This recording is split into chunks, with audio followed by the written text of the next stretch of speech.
COP21 was always going to be a struggle, but I think it's really brilliant that we've got an agreement about what the aspiration is, that we've got a framework around it which means that we'll be accountable to each other and that we'll review the process. And with those three things, then I think we've made real progress. And of course, we're still at an early stage on the journey. There's loads to do. But actually, some remarkable things have happened in the process. We're talking in a different kind of way, and it feels a much better ending than Copenhagen felt, and a much more positive spirit about what now needs to happen. I think for the Church of England, we've actually been on a journey for quite a long time. We've been talking about climate change and acting in response to climate change since the 1980s.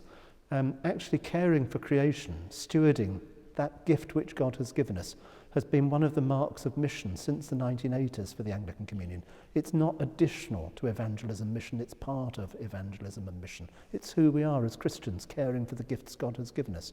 So we continue the journey, we continue with things like shrinking the footprint, eco-church, with caring for churchyards, living churchyards, with education programs for our children and for our congregations. We can all grow through that, because what we need to learn to do is to tread more lightly on the earth and to help in this transition to a low-carbon economy.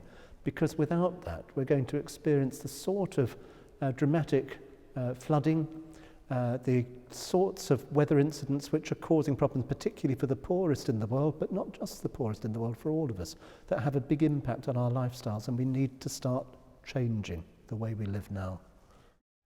One of the things I've been thinking about a lot through the pilgrimage and through COP21 is the way in which, this isn't a burdensome story where, oh my goodness me, we've got into trouble and we're in real difficulties and we begin to sink in our seats and feel the burden on our shoulders. Actually, this is about delighting in the gifts God has given us, of using them well, of recognising the beauty of the earth and caring for one another. Love God, love your neighbour as yourself, care for the earth.